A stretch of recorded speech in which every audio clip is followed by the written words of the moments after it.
the Data Science for Everyone. Recording in progress. On behalf of the Data Science for Everyone Coalition, we're very excited to have this informal conversation with the New York City Department of Education, two fantastic speakers from NYC schools.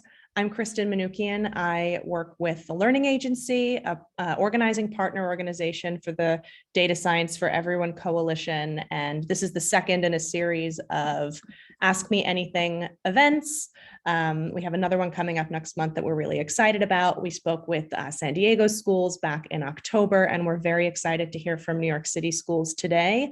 In this series, we talk about data science. In this particular event, we're going to be hearing about New York City's unique model for expanding data science learning opportunities in their schools. And we're joined by Jose Olivares, the Director of High School Computer Science Academies, and Lila Quiñones, who's the Curriculum Implementation Specialist at New York City Schools. And what's unique about this particular model is that New York City Schools is increasing access to data science education through their Computer Science Blueprint and Computer Science for All initiative. They have an emphasis on Black, Latinx, and female students. And their model is different from San Diego schools, which was rolling out K12 data science learning opportunities through their math curriculum, in that New York City is implementing flexible models of implementation models for data science learning opportunities. And to date, they've reached over 177,000 K12 students in 825 schools and trained over 2,000 teachers and counting. So what are we going to do today for the next hour, our 57 minutes that we're together? It's going to be a quick presentation with Jose and Lila, and then we'll spend most of our time answering your questions that you've submitted or that you can submit through the chat. And I'll give another plug again for Slack. If you haven't yet joined, you can drop your questions there at any time. So we'll spend most of the time taking your questions and hearing what you all are interested in learning about what's happening in New York City and in data science education in general. But before we start, take a moment, introduce yourselves in the chat. We want to hear your name, where you're coming from, whether it's a school district or an organization. And then, just to get the conversation going, I'd love to hear from you all. What are some data literacy skills, or why are data literacy skills rather important, either in your field, if you're coming from an organization, or in the subject that you teach, if you're a teacher? We'll talk today about interdisciplinary models for data science education. So really interested to hear what that looks like for you. And of course, again, if you have any questions, enter them into the chat at any time. Couple of housekeeping notes before we start. We are recording this call, and we'll post it on our website and our social media channels. And if we don't get to your call if we don't get to your question during the call, we'll try to cover some of the remaining questions in the Slack channel in the days following the event. So I think we've got most of our participants, or many of our participants, joined already. So I'll just give quick background on the coalition, and then I'll turn it over to Lila and Jose. As I mentioned, the organizers for this event is the Data Science for Everyone Coalition, which launched last spring with the goal of advancing K12 data science education and data literacy for every student. And we have reached over 700 coalition members across education, that's teachers and schools, organizations, industry, policymakers, and individuals, really anyone who is an advocate for data literacy. And the coalition is housed at the Center for Risk at the University of Chicago and run in partnership with the Learning Agency and the Concord Consortium. So we have some responses rolling in, and really the purpose of this particular conversation, we're excited to talk about data literacy, not just in the math curriculum, but what it looks like across other disciplines as well. Data science, one, is not something that's commonly understood or that we really have a common definition for. And secondarily, as I said, it's not something that is necessarily for technical specialists. A lot of people think it's, programming or computer science, and technical specialists only use data science. But the reality is that we all rely on it to help make informed decisions in our daily lives and at work. Some examples, of course, being COVID. We've all experienced the challenges that have come with the last couple of years and overwhelmed with data tracking infections and vaccines. And if we're not equipped to deal with that data and understand that data, it's difficult to make informed decisions for ourselves. So we believe as a coalition that kids need to be learning to interact with data, communicate with data, argue with data. So we're really excited to see schools and districts like New York City expanding access to data science learning opportunities. And for the moment, it's just a handful of districts, but it's really growing in momentum. So today, as I said, we'll learn about New York City's rollout and have an opportunity to ask questions and hopefully take away some important insights back to your communities. And with that, I'm very happy to introduce Jose and Lila, let them share their screen and tell you a bit more about everything that's happening in New York City. And then we'll come back for Q&A. Thank you so much, Tristan, for introduction. Hi, everyone. Great to see you. Great to see you coming back on this new date. Happy Monday to all. We're going to do a quick introduction of the work that we do so that you have a sense of when we talk about implementing or rolling out data science to the NYC school districts. Yeah, you have an understanding of the scope of the work we're doing. So I'm going to take a quick second and share my screen so you can see the slide deck that we have prepared. And I'm going to take a couple of seconds to get all my windows in order. So I think we are set. All right, well, everyone, this is our slide deck. There's a link to the slide deck. It is publicly accessible. You see it, that is right next to the date of today, but we're gonna have it in the next couple of slides in case you don't have a chance to catch it. I wanna acknowledge that we have other DOE folks here. So I'm Jose. I work with high school teachers in implementing curriculum, doing teacher training, doing curriculum development. For the academic quality team, we have what we run a program called courses, where we have 9 different courses that we've rolled out. We have 6 of those courses in high school. So I'm the point of contact for one of the courses, which is the Bootstrap Data Science course, but I'm also in charge of one of the in-house courses that I've been working on called Introduction to Computational Media. And then Lila.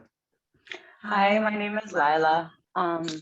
I've been teaching computer science for the past 8 years. I was a teacher that was trained by CS for All, and now I've joined CS for All full-time as a curriculum implementation specialist, and I specialize in high school and middle school curriculum, and I support teachers and creating materials and learning experiences for them to prepare them more to teach their students. And also on the call, we have Lionel Bergeron, who's the Director of Computer Science Academics for elementary. And he runs a program called SEP Junior, which is a sequence-based program for elementary schools. And I see a couple of our Bootstrap Data Science teachers in the room as well. I see I see Susan and I see Marisa. And I also see June, who works with us on our APCSP offerings. Cool. All right, so real quick from today, you're just gonna get a general sense of the work that we do, how we're integrating data science in the offerings. Like I said, we're gonna go through like a little case study of the Bootstrap Data Science course, which we've been implementing for the last 2 years. You get a better sense of how do we approach data science education, where does it fit within all of our offerings and the work we do. And then a little preview of the work we're doing to continue expanding data science education throughout all the work that we do. And then the fun time, which is the AMA, which is the thing that you all came today for. So yeah, real quick, what is NYCDOE? The CS4 within NYCDOE. If you haven't had a chance to know the work that we do, we have a mission that by 2025, we're gonna all students in New York City will learn computer science with an emphasis on female, Black, and Latinx students. We're doing this as part of our post-secondary readiness office. so that we can help students utilize their CS experiences after graduation. Like I said, we want every student to receive CS by 2025, but to do that, we are also training teachers to teach CS and also get certified. We're also building a citywide community of leaders in CS in the city. It's not just the people in the office, but also different multiple stakeholders that we're working with. We also want to change and shift perspectives of what it is CS. And also like address internal biases, make sure that we're leading with equity in all the work that we're doing, but also not just drop CS in the schools and then bounce. We also want to help make CS sustainable in New York City. And there are different offices in our team that take care of that. Within those different offices in our teams, we do a number of different I wouldn't call it services, but there are different areas of focus in our team. We have teams that work with K12 computer science curricula, either in the form of a unit, course, or sequence. We provide professional learning for teachers and school leaders as well. So not only the teachers receive PD, but also their admins and other stakeholders at the schools. When it comes to support, we provide direct on-site and off-site support for the schools. We have a teacher leadership pathway for those teachers who are being trained with us. I want to take a different role outside of just being a participant in a course. But we also organize family community events, as well as provide different student opportunities, such as hackathons and internships. When it comes to CS education in New York, we definitely are based in the creative computing mindset, inspired by the Creative Computing Lab from the Harvard Graduate School of Education. There's a different reasons of why we think creative computing leads to the creative application of computer science. We really like this model because it provides hands-on experience. It also can be adapted to meet the needs of all schools and teachers and students, but it also engages teachers and students with current technologies and problems. We have codified all the work that we do in terms of academic work around computer science implementation and education in New York under what we call the CS for All blueprint. In this guide, in this framework, you see that we define what is a meaningful CS experience for students. And in the eyes of the NYCDOE, this meaningful experience is a practice of CS concepts from a different level of perspectives. I have it linked. We're not going to go deep into the blueprint, but it is the guide on which we base our curriculum development and also our offerings as well.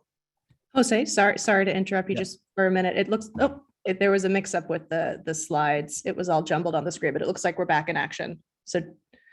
Oh, okay. Sorry about that. Go ahead. Oh, no problem. Is that okay now? Yep, it looks great now. Thank you. Okay, so we're not going to dive deep into the blueprint, but it is important to know why we have the blueprint. The blueprint defines different computer science educations, different computer science concepts in terms of computer science education. Data is one of those concepts. Based on our blueprint, data is one of those concepts that allows students to understand how computing can be used to collect, store, and analyze massive amounts of data to develop computer programs that use this data to make decisions or to automate tasks. Data science provides students with an opportunity to clean and interpret data, incorporate context/goals, and develop a narrative that solves a problem or makes data interpretation more accessible to the public. For CS for All teachers, it also provides a foundational understanding of computer science and data science concepts to determine how it fits in the classroom. Laila, anything want to add? No. Cool, okay. We're trying to race through the slides so we can get to the questions faster.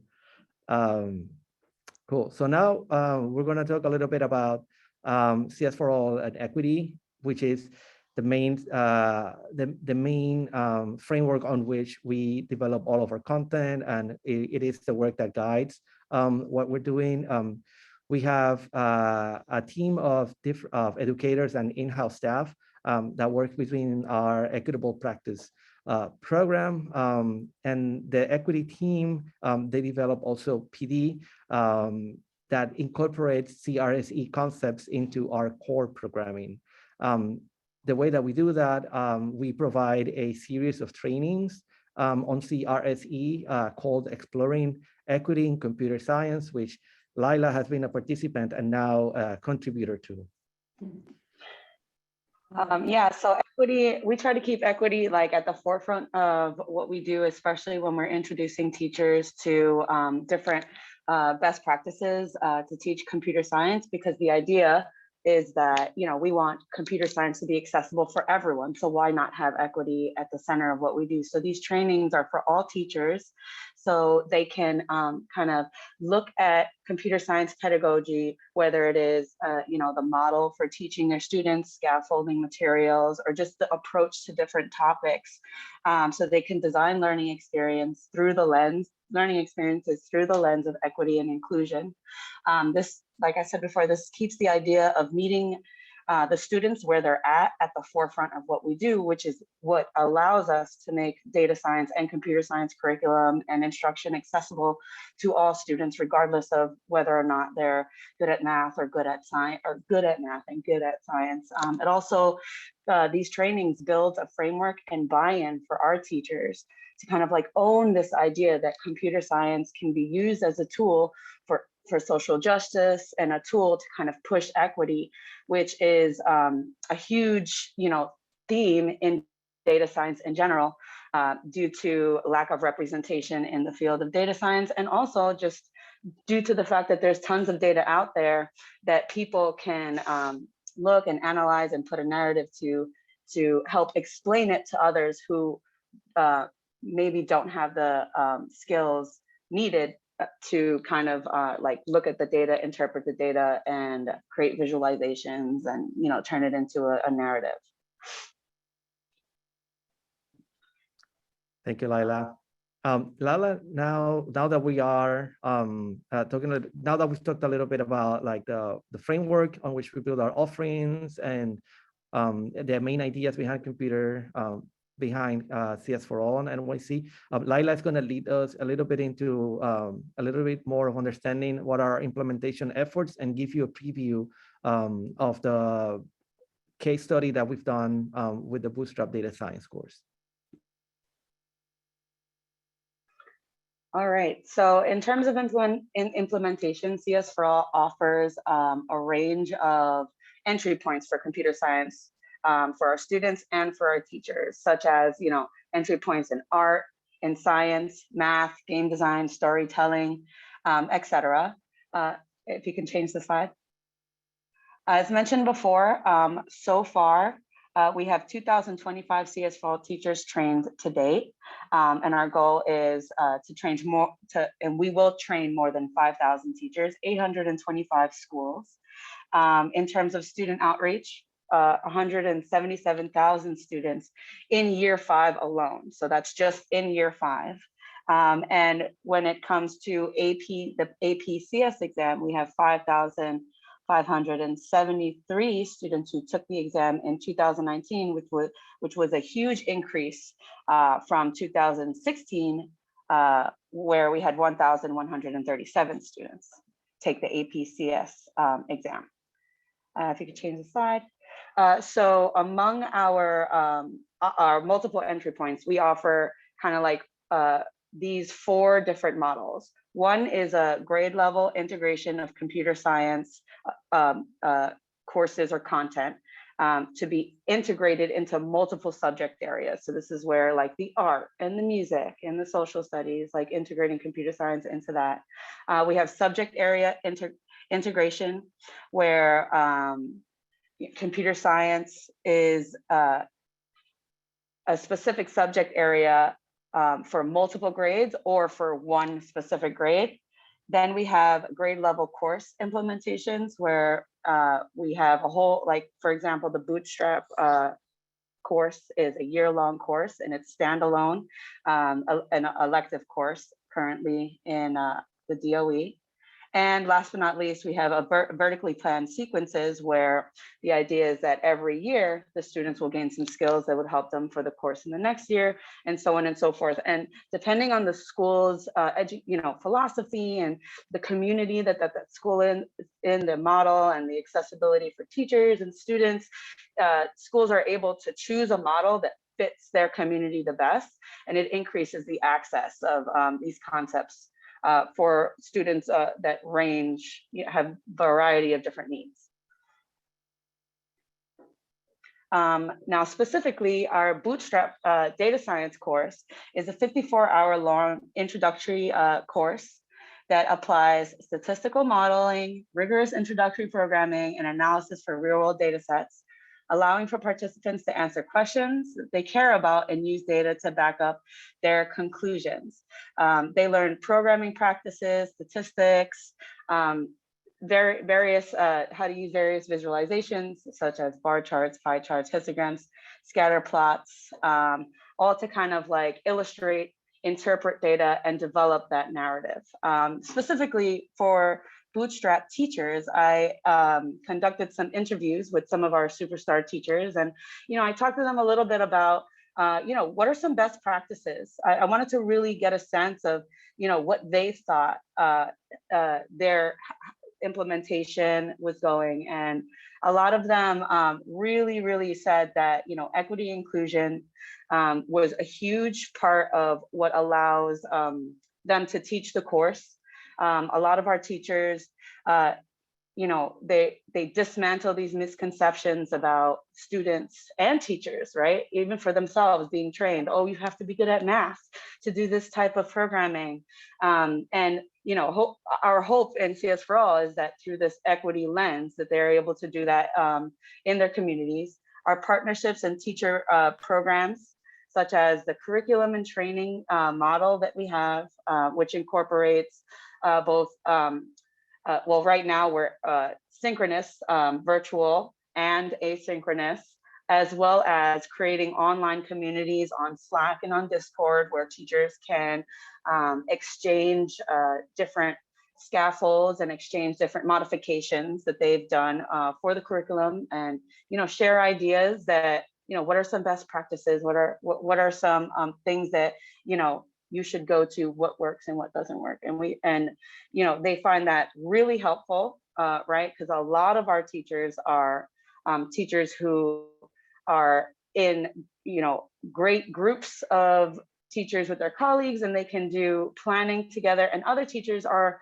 alone in their schools and they're like the lone warrior doing data science.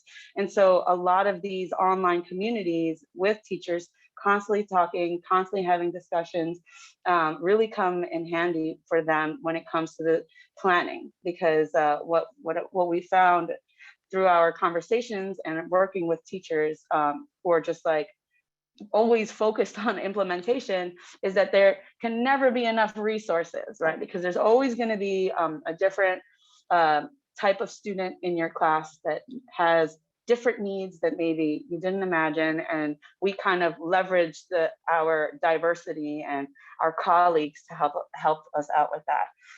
And specifically, some best practices was, teachers try to empower students to develop research skills so that so that students can start searching on their own and looking at the data that's out there. Visualization banks, meeting in small groups with their students, with other teachers, with facilitators and coaches like myself. And like first and foremost though, community norms, right? Students being, very aware that there's the productive struggle, students helping each other and celebrating, small victories, debugging together, and regarding work completion and submission and revisions as a student kind of centered situation with feedback and iteration. Do you have anything else to add, Jose? No, I think this is a great segue into the other data science related offerings that we have. I want to highlight that the fact that we have the computer science blueprint, and we use the computer science concepts as a guide on how we interpret data science education and expansion.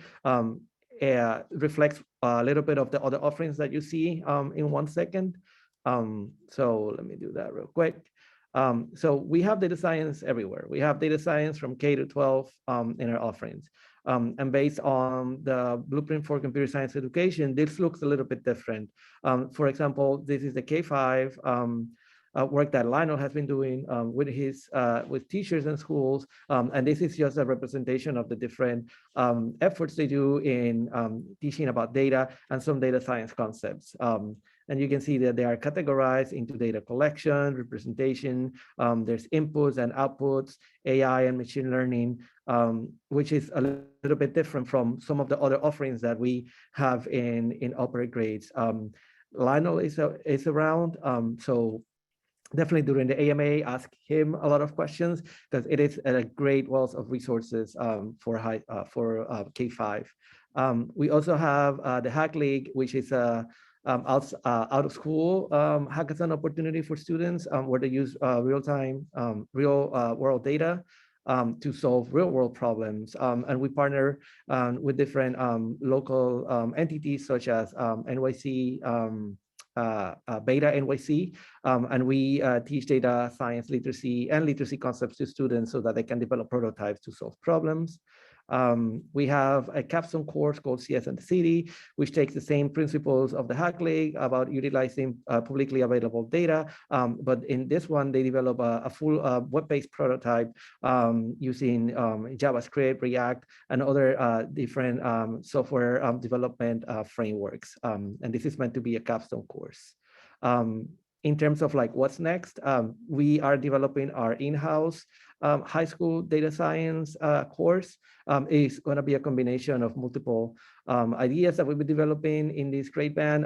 There's data representation. There's also physical interface design, utilizing microcontrollers to help assist with data representation and other different devices.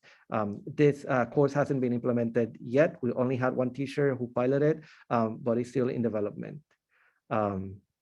And yes, that's it, that part of the presentation. I think we went through it right on time. And yeah, thank you everyone for making it to the end of this presentation. And yeah, let the AMA commence. Thank you so much, Jose and Lila. We've had an active chat and Slack, and thank you so much for bearing with us through just a slight mix up on our chat. We've got both Slack and the Zoom chat going. If you're in Slack, great. If you're in the Zoom chat, great too. We've been capturing all the questions, and apologies for any confusion. But we've got quite a lot to get through, so I'm happy that we've got a good half hour to hear more from you both. A lot of the questions that came through both in advance and during your presentation had to do with getting teachers and students excited. I heard you mention, Lila, I believe, about students who are hesitant or fearful about the math component of data science. And one of our participants, Ashley, asked a similar question. She said, we tend to acknowledge that our students might be hesitant or fearful of the math component of data science, but many educators have those fears as well. So she's interested to hear how you encourage your colleagues and your colleagues to encourage their students from non-STEM backgrounds or in non-STEM courses to get excited about data science and to incorporate data science concepts when teaching in their disciplines. All right, well, I can get started on that question. I think that other than the course offerings, which in professional development, we focus on implementation of the content, all the other things that we described that CS for All offers kind of speaks to that idea, like how do we get teacher buy-in? How do we get student buy-in? And it's constantly talking about other interests, like things that are currently happening in the world now, things that are relevant to students. You know, in the New York City Department of Education, a huge theme is culturally relevant, education. So these are things like looking at data sets that are requested by students rather than chosen by teachers. Also, creating question banks that are relatable to our students, right? A lot of our students live in huge buildings. And so, in my career, I've seen a lot of questions that have to do with mowing lawns and things like that. And, a lot of our students, never had a lawn before. That's just an example. And little things like that is kind of like what we focus on in our professional development.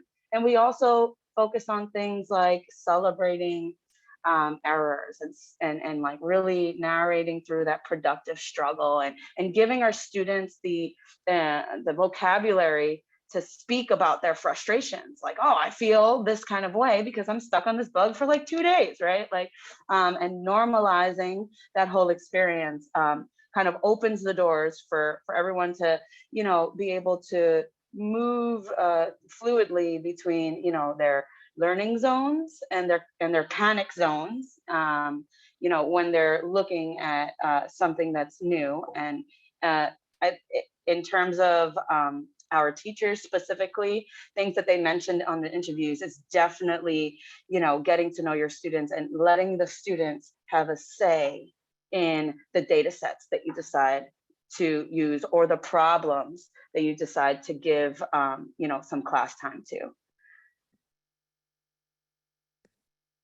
And that's really the beauty of data science, isn't it? That students or anyone really can explore any topic that's of interest to them. And of course, there's data surrounding it that they can really get into and visualize and understand more deeply.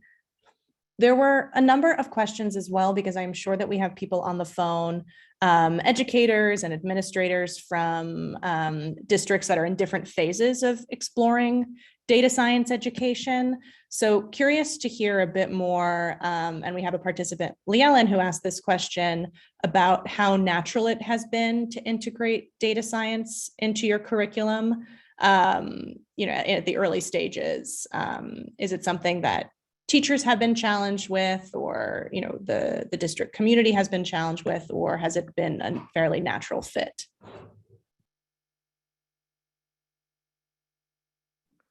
So at the DOE district level, incorporating data science into our offerings was a very natural progression. Like I said, it really fits well within the CS4O blueprint.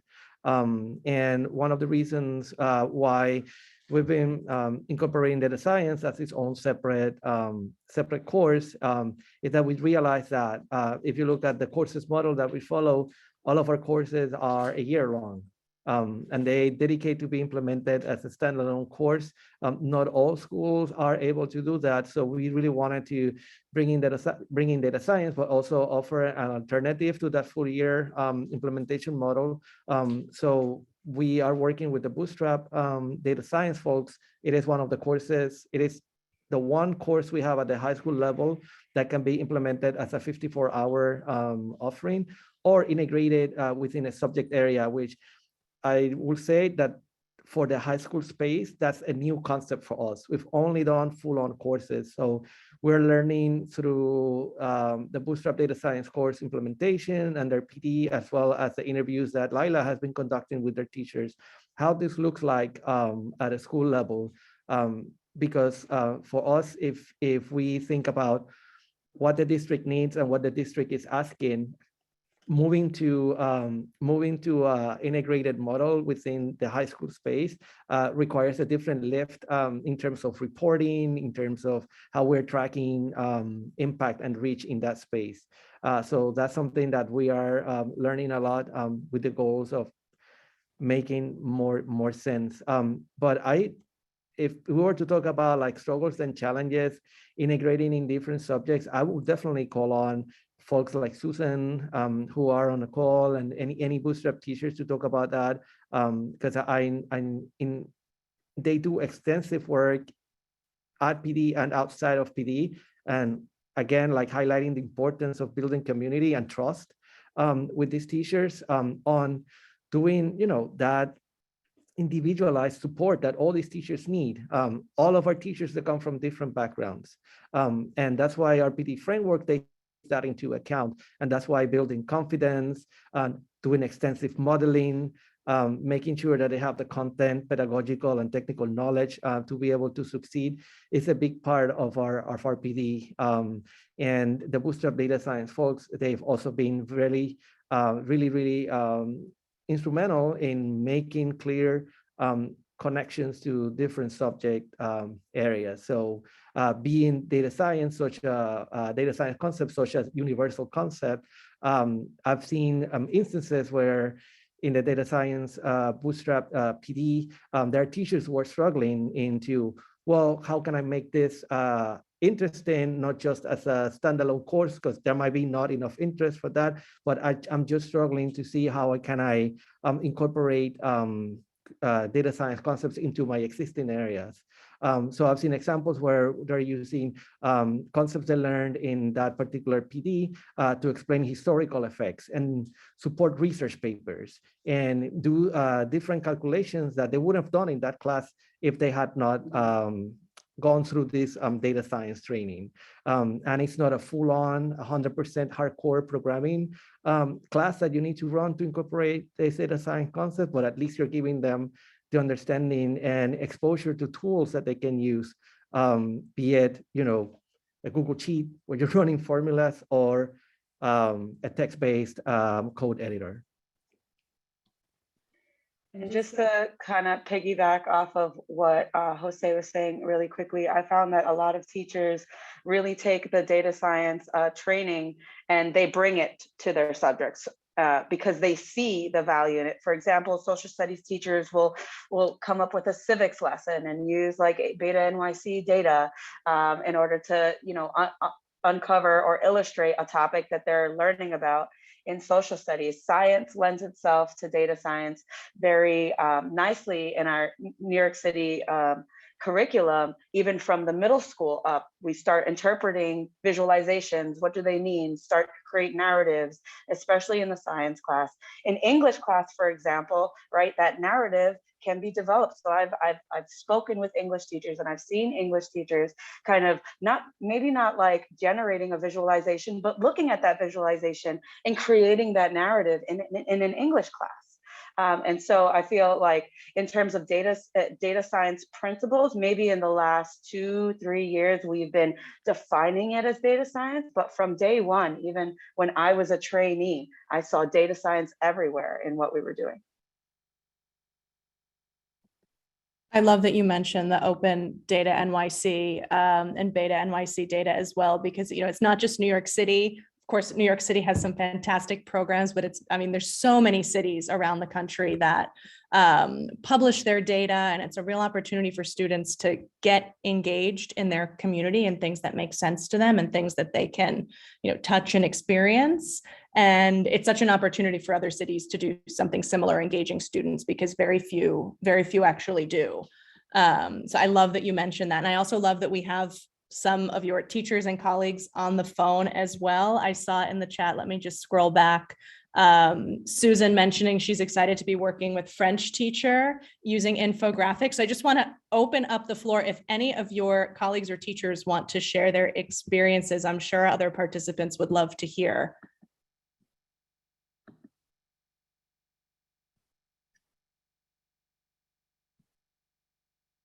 Anyone want to chime in? Yeah, if we're feeling a little bit shy. Feeling shy, that's okay. That's okay. No, that's okay. I'm saying, like, if we're feeling shy, I will do the thing that everybody hates and we shouldn't do, which is call on people. But I think because I wanna also show like a different aspect of talking about data in CS education. Probably Lionel, I will call on you if you could talk a little bit about the work you do in STEP Junior, if that's okay. Sure. So I work primarily with elementary school teachers. Data science isn't that we don't have a specific course or curriculum that we use. It's elementary school does emphasize the integration of computer science into other subject areas. And so it does offer the same opportunity for data science. And so a couple of the things, just like the questions that you asked, like one of the things around students is empowering them to understand data that's collected about them And in elementary school, we talk about like attendance or, like mood meter, which is part of our social emotional learning supports. And every day a teacher asks like, where are you on the mood meter? So keeping track of that and then sharing it back to the students and having the students look for those patterns or indicators that they themselves can interpret on their own, I think is really powerful elementary school students. Also, in the discussion that I was having earlier with the team was something that came up. One of the things that I thought was really interesting is I had a chance to go to the Museum of Natural History, and we took apart owl pellets, and you break up the bones into the different parts. And so how data can be represented in all subject areas in different ways. It's not just that number sense, but like looking at bones of what an owl might eat. And then how can you interpret that and then represent it in information to somebody else to like let somebody know what the diet of a barn owl is, I think is really powerful. And then I think for elementary school, the other part about it too is the flexibility of student imagination. So we do this thing called craft computing, where students start off with, it's an elementary school book called Not a Box. And it's a really simple story about a rabbit who's sitting in a box, and they're like, it's not a box, it's a race car. And we ask students to think what their box could be, and then what would happen if you add technology to it. And what types of inputs or outputs could it have? And so what kind of data is it taking in? What is it doing with that data? And then what kind of outputs are there?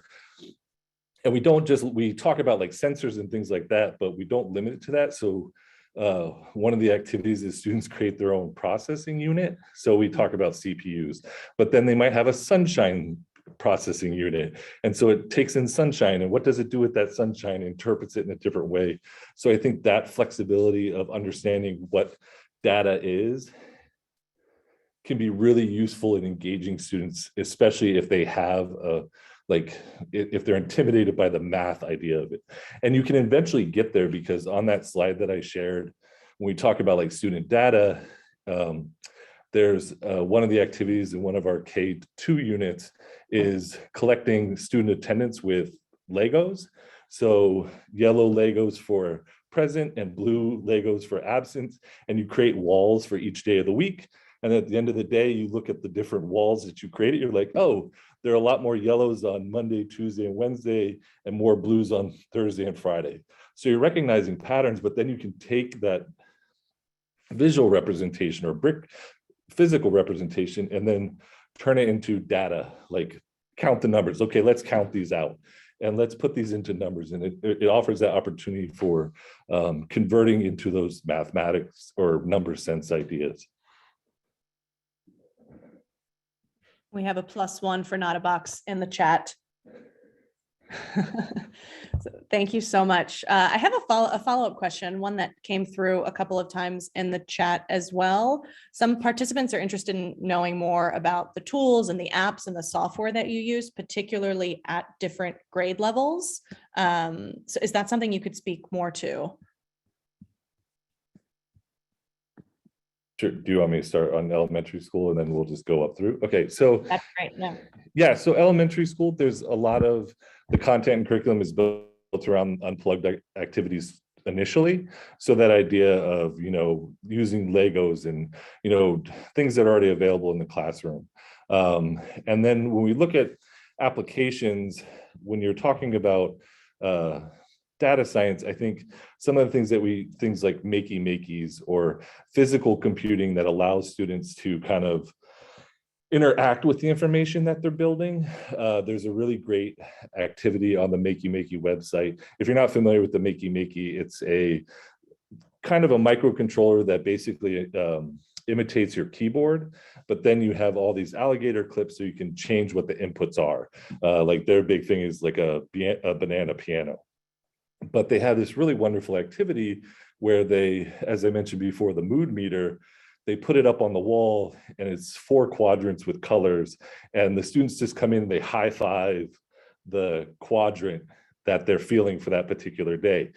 And the makey is collecting that information and putting it into, you can have it put into a spreadsheet or however you want to collect that data. So there's things like that makey. The microbit now has more sensors and inputs. Scratch has a lot more interaction with it outside of just like the programming language, like the different add-ons that you can do. So I think those are a lot of the things that we use in the sense of collecting data, but then also the basic programming languages of Scratch, even code.org, CodeSpark, and some of the other ones meant for elementary school have opportunity to build out representation of the data that the students are collecting in a really fun way. So like if you think about that owl pellet one, you know, in Scratch, you could have a slide representing like 10 moles and 3 squirrels and just use pictures of squirrels and moles versus like just number sense, you know.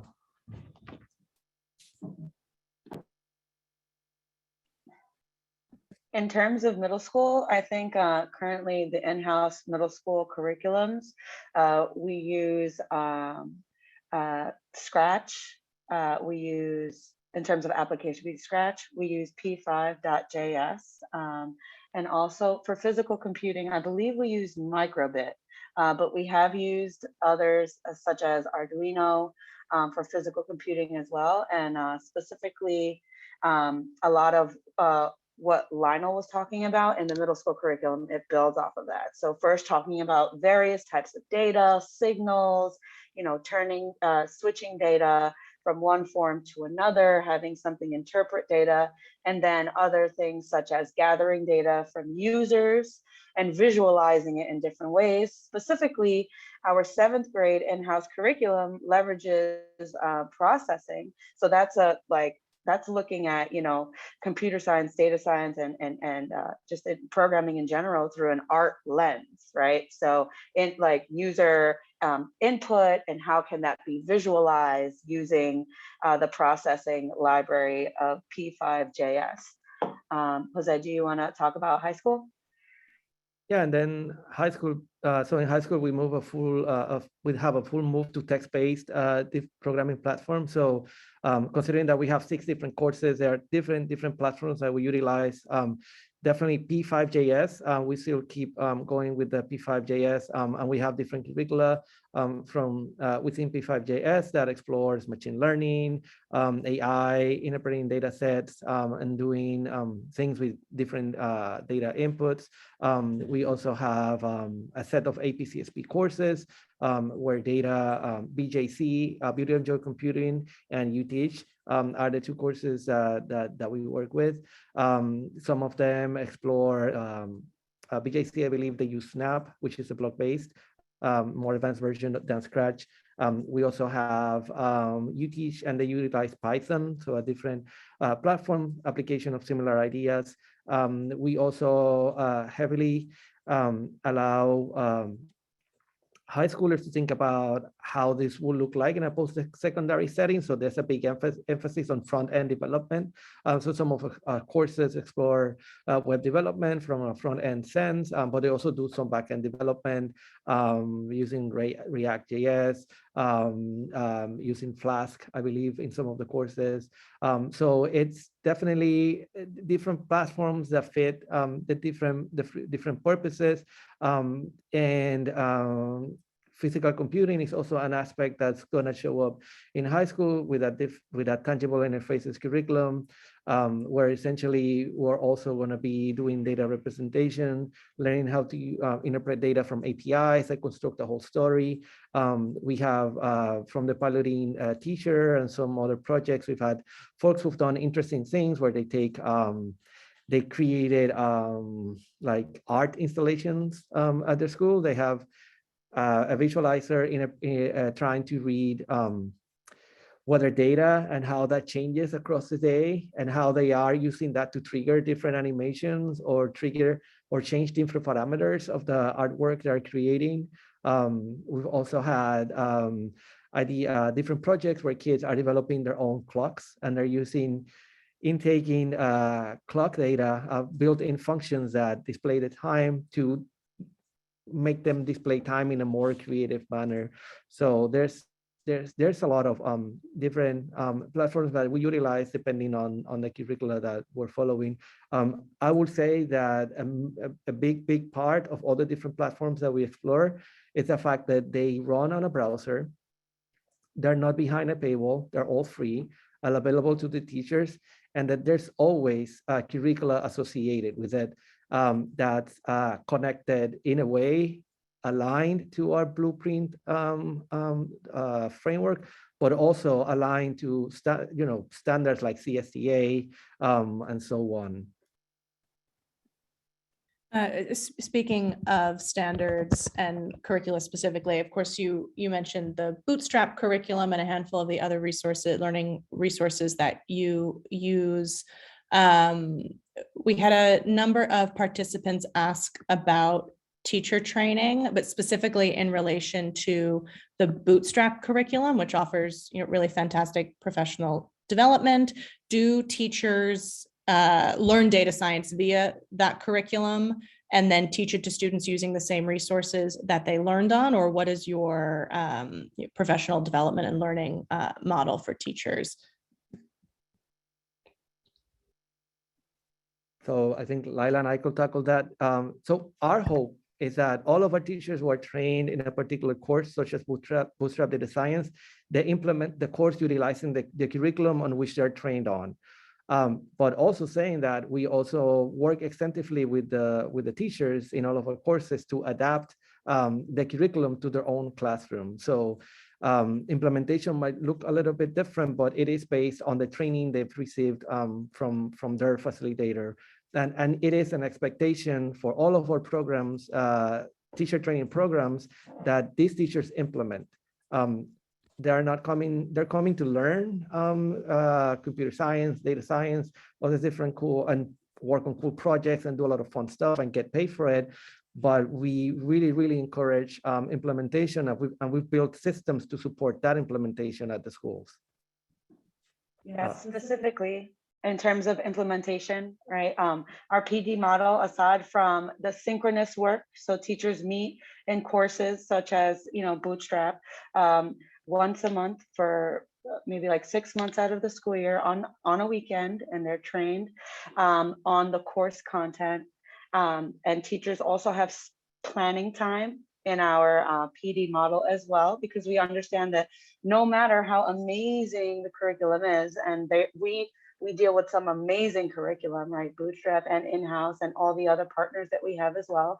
But the key to making any curriculum accessible to students, especially students with any skill level and with diverse skill levels, are the modifications that are made at the teacher level, which is why a big part of our professional development model focuses on that planning piece, on that community building piece, so that teachers have a resource of each other, basically a community to go to when they're struggling with something, or let's say they have to create a scaffold for a certain lesson. They can reach out to their colleagues who are teaching either the same content or content that's very similar, and either ask for suggestions or exchange, right? A very successful teacher communities that we found, especially with data science, are ones that kind of meet together, divide up the work, create their own unit plans based on the curriculum that fits the philosophy of their school community, and also their own teaching philosophy, and also the unique skill set of students that's in front of them at that time, right? And so as teachers, we know that that can change semester to semester. So kind of building these skills of planning, scaffolding, modifying, so that you're meeting the needs of your students is like a huge part of our professional development, and a huge part of what makes any teacher who deals with any CS for All curriculum successful in inner city schools. And it sounds like there's just a tremendous amount of variation or really customization that takes place both at the school level all the way, to the teacher level as well. Definitely. Yeah. And I was going to add that we're very into high quality modeling at PD. So part of it is not just modeling how this could look in a classroom, we bring teachers back who've done the course before to be the facilitators in these different courses and programs. So you have a team of teachers who already went through the same learning curve, same learning process, and they're coming back with a little bit more insight into how this looks in a real world classroom. So folks like Susan Edenheim, she's one of those folks who've implemented, and then she came back as part of our teacher leadership program to lead our Bootstrap Data Science course training. So we have time for one more question. So, we were able to make it through a good chunk of the questions, but there's still a lot of other really great questions that participants have, but I'm trying to pick one that I think would be nice to end on. A participant, Tanya, asked if you could say more, referring to part of your presentation, about what's considered a meaningful CS experience, and I would add to that what you would define as a meaningful data science experience in relation to your goals. So I think that's probably a nice place for us to end.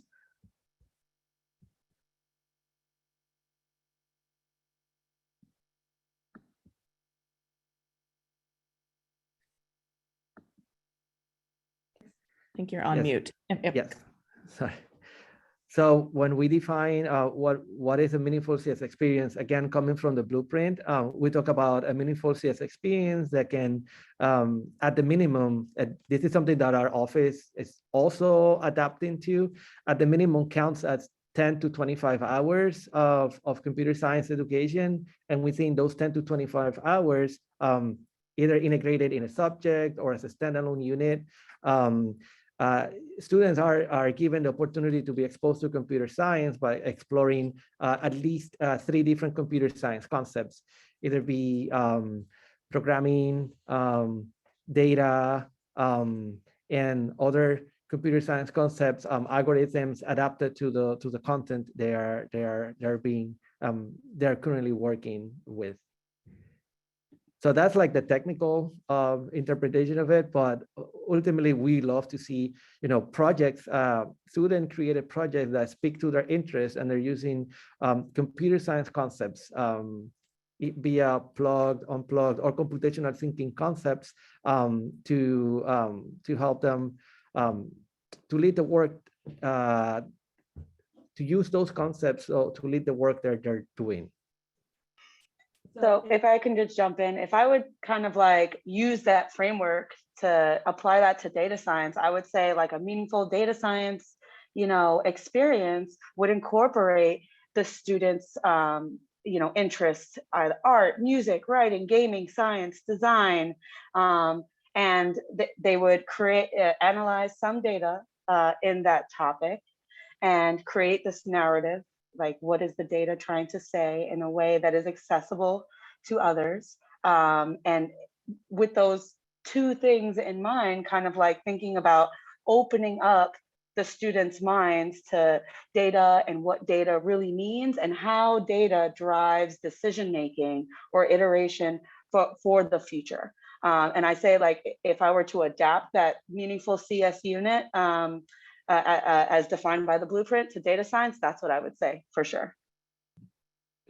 And so this is Lionel. And just one other thing too, is that as we've worked through this idea of what a meaningful CS experience is, we've incorporated the ideas of access and belonging, where that the content in which the students are participating in is accessible to them, not just meaning they have access in the sense of like clicking a link to it, but that they feel that the information that's being provided to them, they can connect to it and utilize that information with the same purpose that any other student can.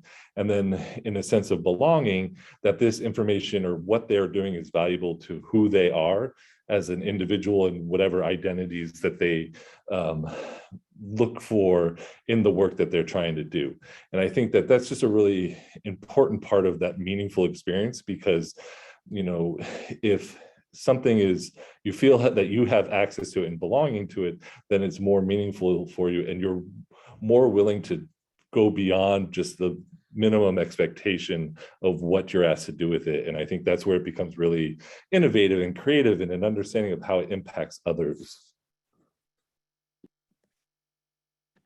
Lionel, Lila, Jose, thank you so much for joining us and for this fantastic conversation. I hope participants on the phone that you're able to go back to your organizations, your schools, your communities with some helpful insights. And thank you again for your active participation.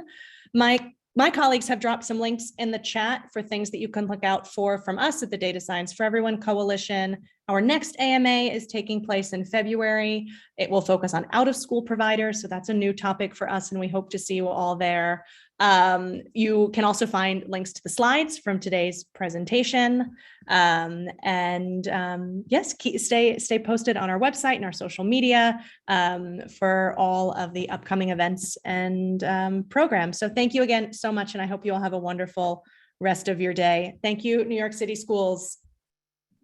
Thank you for having us. Thank you, everyone. Thank you. Bye, everyone.